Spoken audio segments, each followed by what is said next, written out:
धीरे बोलो, कोई सुन ना ले। ये बात हम सबके कानों में पड़ी होगी और हमारे मुंह से भी निकली होगी, लेकिन सोचने की बात यह है कि ये वाक्य कब कब हमारे मुंह से निकलता है और कब कब हमारे कानों में पड़ता है, क्योंकि ऐसे कम ही गुप्त राज होते हैं जो हम दूसरों के कानों में पड़ने नहीं देना चाहते। अक्सर परिवार में अशांति का कारण हम स्वयं ही होते हैं। हम इस बात को देख पाए या भले ना देख पाए, पर ये असल सत्य है, क्योंकि जाने अनजाने मूर्खतावश हम खुद ही अपनी वो बातें दूसरों को बता देते हैं जो हमें कभी नहीं बतानी चाहिए, और वही बातें जो जाने अनजाने में हमने किसी दूसरे के सामने बता दी थी, वही हमारे दुख का कारण बन जाता है, वही हमारे झगड़े का कारण बन जाता है। और फिर बाद में हमें पछतावा होता है कि मुझे ये बात किसी को बतानी नहीं चाहिए थी, मेरी ही गलती हुई कि मैंने जाने अनजाने में ये बात सभी को बता दी। इसीलिए आज की ये जो बौद्ध कहानी मैं आपको सुनाने वाला हूँ, उसे सुनने के बाद आपको 7 ऐसी बातें पता चलेगी जो आपको कभी किसी को नहीं बतानी। ये जो 7 बातें हैं जो आपको किसी को नहीं बतानी, क्यों नहीं बतानी, इसके पीछे का तर्क भी मैं आपको दूंगा। और इन 7 बातों के अलावा अगर आपको लगता है कि कोई बात ऐसी है जो मुझसे छूट गई या मैं नहीं बता पाया, तो कमेंट सेक्शन में जरूर बताना। तो चलिए कहानी शुरू करते हैं। एक समय की बात है, एक नगर में रामू नाम का एक युवक रहता था। वो युवक बहुत गरीब था, कुछ पैसा नहीं था उसके पास। 2 वक्त की दाल रोटी भी बड़ी मुश्किल से उसको नसीब होती थी। किसी काम की तलाश में दिन रात खोज करने पर भी उसे कोई काम नहीं मिल रहा था। फिर एक दिन उसने अपनी पत्नी के सामने अपनी सारी समस्या बता दी। उसने अपनी पत्नी को कहा कि मैं जिस जगह भी काम मांगने के लिए जाता हूं, तो हर कोई मुझे यह कहकर काम नहीं देता कि हमारे यहां काम की जरूरत नहीं है। मैं काम की तलाश कर करके थक चुका हूं। मुझे समझ नहीं आता कि मैं तुम लोगों का पेट कैसे भरूंगा, अपने बच्चों को कैसे पालूंगा, और ये चिंता मुझे दिन रात खाए जा रही है। ये सुनकर उसकी पत्नी ने कुछ सोचकर कहा कि तुम एक आदमी के पास सिर्फ एक बार ही काम मांगने के लिए जाते हो, और जब वो काम नहीं देता तो तुम दोबारा उसके पास जाते तक नहीं हो। अगर तुम्हें उनसे काम लेना है तो तुम्हें हमदर्दी जतानी होगी, तुम्हें उनसे हमदर्दी हासिल करनी होगी, अपनी गरीबी दिखानी होगी, ताकि वो लोग तुम्हारी मजबूरी समझकर तुम्हें काम पर रख ले। इसलिए शर्म मत करो, उन्हें अपनी मजबूरी बताओ, अपनी गरीबी बताओ, और इसी उपाय से तुम काम पा सकते हो। ये बात रामू की मस्तिष्क में बैठ गई और अगले दिन काम मांगने के लिए वो उसी सेठ के पास जा पहुंचा जहां पर वो पिछले दिन काम मांगने के लिए गया था। लेकिन इस बार उसने हाथ जोड़कर उस सेठ से प्रार्थना की, उससे विनती की कि वो बहुत गरीब है और उसे काम की बहुत आवश्यकता है। वो जो कुछ भी उसे देंगे वो उसमें संतुष्ट हो जाएगा, पर कृपया करके मुझे अपने यहां काम पर रख ले। उसकी ये हालत देखकर उस सेठ ने उसे अपने यहां काम पर रख लिया। वो रोज वहां पर काम पर जाने लगा। अंदर ही अंदर वो खुश तो था कि उसे काम तो मिला, लेकिन उसे वेतन दूसरे लोगों से कम मिलता था। वही काम जो दूसरे लोग कर रहे थे, उन्हें ज्यादा वेतन मिल रहा था और इसे कम वेतन मिल रहा था। जब इस बारे में उसने अपने सेठ से कहा, तो सेठ ने कहा कि देखो भाई, तुम्हें काम की जरूरत थी, मैंने तुम्हें काम दिया, मेरा धन्यवाद करने की बजाय तुम मुझसे शिकायत कर रहे हो। ये कैसी बलवंत साहत है। ये सुनकर रामू वहीं पर चुप हो गया। बात कहीं ना कहीं सत्य थी, सच थी।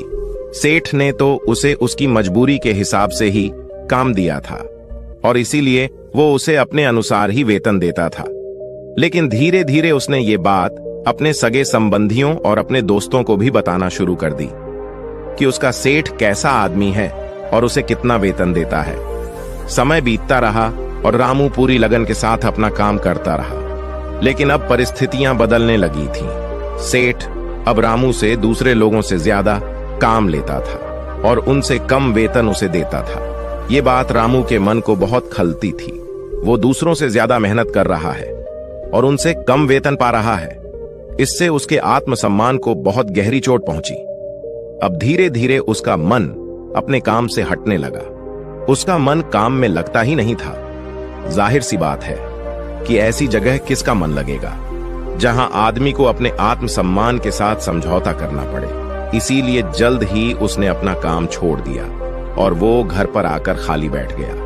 अब उसके पास घर का खर्चा चलाने के लिए भी पैसे नहीं बचे थे। इसीलिए उसने अपने सगे संबंधियों और अपने दोस्तों से सहायता मांगने शुरू की। लेकिन उसके दोस्त उसके सामने तो उसे दया का पात्र समझते थे, उसे दिलासा देते थे, लेकिन पीछे से उसका मजाक उड़ाते थे।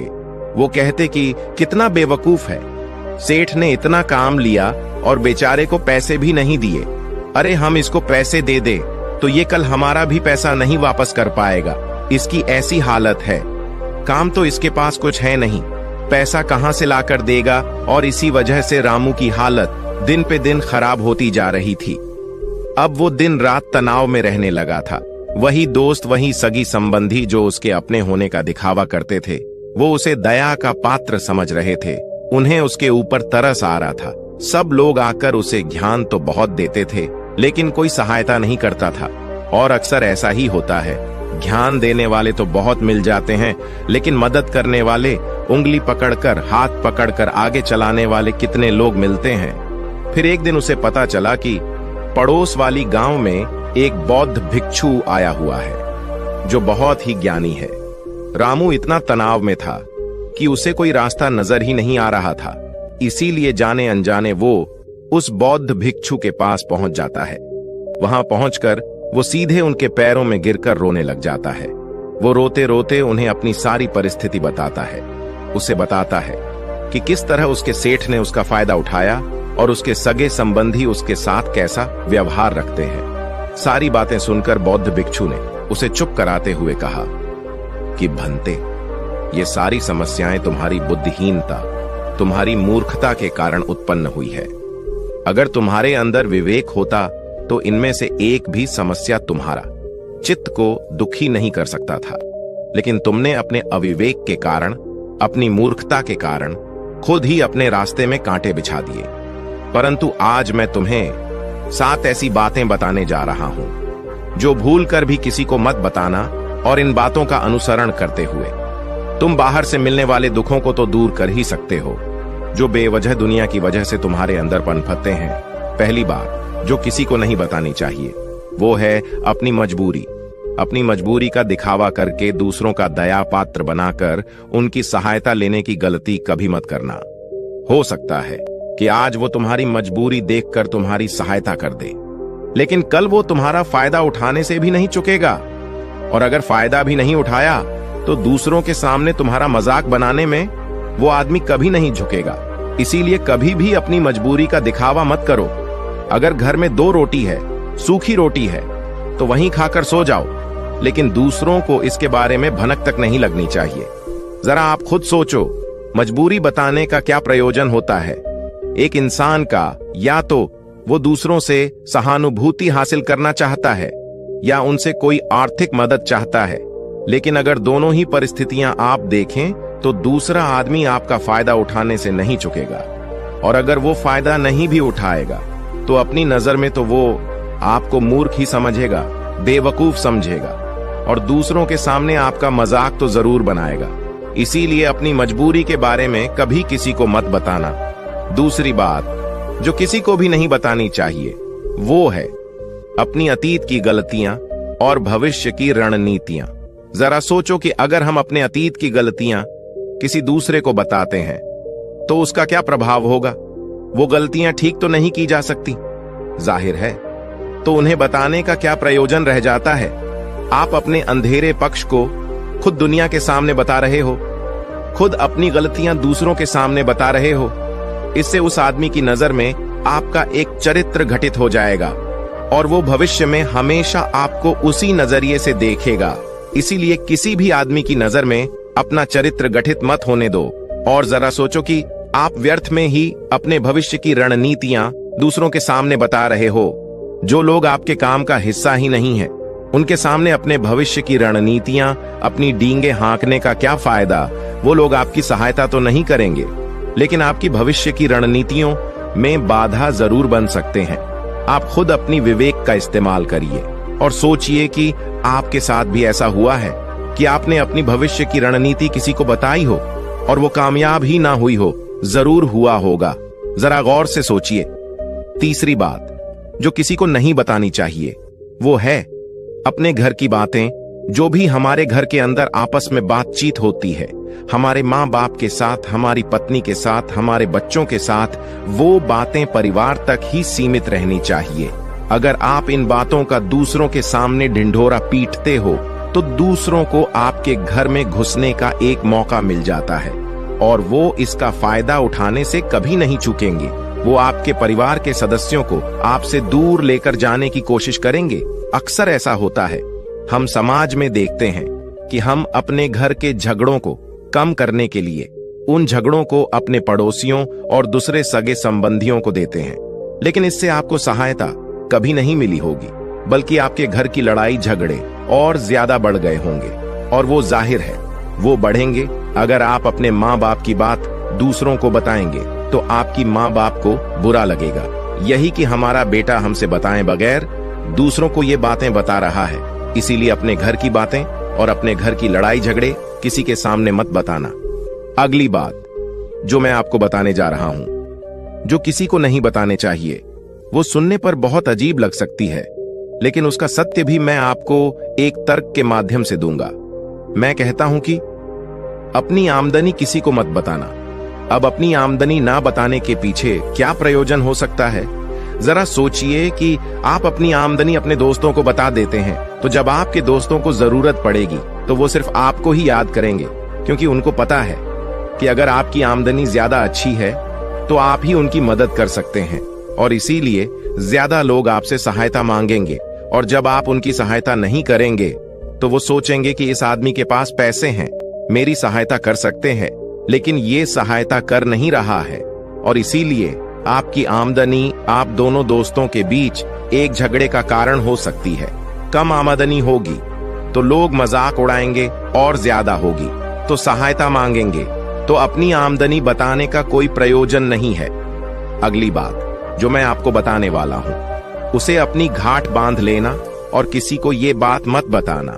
अपनी कमजोरी और अपनी ताकत अक्सर इंसान को पता नहीं होता है कि उसकी कमजोरी या उसकी ताकत क्या है, लेकिन अगर आपको अपनी कमजोरी और अपनी ताकत पता है तो पहली बात तो आप बहुत ही बुद्धिमान आदमी हैं, और दूसरी बात कि आपको ये बातें किसी से साझा नहीं करनी है, क्योंकि अगर आपकी कमजोरियां दूसरों को पता चल गई तो वो आपकी कमजोरियों का फायदा उठाएंगे, और अगर आपकी ताकत पता चल गई तो वही ताकत आपकी कमजोरी बन जाएगी, क्योंकि वो ताकत दूसरे आदमी को पता है और वो ताकत की खाट भी ढूंढ ही लेगा। अपनी कमजोरी और अपनी ताकत अपनी पत्नी या अपने पति को भी नहीं बतानी चाहिए, क्योंकि इसके बाद आपको घर में उनसे हमेशा दबके रहना पड़ेगा। अगली बात जो किसी को नहीं बतानी चाहिए वो है अपने मित्र और अपने शत्रु। आप अपने मित्रों के बारे में अगर दूसरे लोगों को बताएंगे तो वो आपके मित्रों के साथ अपनी घनिष्ठता बनाकर आपको धोखा दिलवा सकते हैं, आपके गहरे मित्रों को आपसे दूर करने का प्रयास कर सकते हैं। अक्सर आम आदमी ऐसा नहीं करता, लेकिन आपके दुश्मन ऐसा करने की कोशिश कर सकते हैं। और दूसरी तरफ आपके शत्रु का भी किसी को नहीं पता लगना चाहिए, क्योंकि आज जो आपका मित्र है अगर कल वो आपका दुश्मन हो गया तो वो आपके दुश्मन के साथ ही मिलकर आपको परास्त कर सकता है, आपको धोखा दे सकता है। इसीलिए अपने सबसे अच्छे दोस्तों को भी अपने दुश्मन के बारे में कभी मत बताना। अगली और आखिरी बात कहना चाहता हूं कि जब तुम दान करते हो तो दान के बारे में भी किसी को मत बताना, नहीं तो दान करना व्यर्थ हो जाता है, बेकार हो जाता है। जब आप अपने दान का ढिंढोरा पीटते हो तो आप ये बता रहे हो कि मैं कितना बड़ा दानी पुरुष हूं, और ये आपके अंदर एक अहंकार निर्मित करेगा। इसीलिए दान गुप्त रूप से किया जाए उतना ही अच्छा होता है, उतना ही फलदायी होता है। जब आपका बायां हाथ दान कर रहा हो तो दाएं हाथ को भी ना पता चले कि बायां हाथ दान कर रहा है। ये 7 बातें जो बौद्ध भिक्षु ने रामू को बताई, इनमें संसार के सभी सिद्धांत छिपे हुए हैं। इन बातों का अनुसरण करते हुए आप अपने घर में सुख शांति बना सकते हैं और घर के झगड़े हमेशा के लिए दूर कर सकते हैं। आप इन बातों के बारे में अपने विवेक से भी सोचेंगे तो आपको ये बातें सच मालूम पड़ेंगे। और हमारा कहानी सुनाने का मकसद यही है कि आपका विवेक जागृत हो।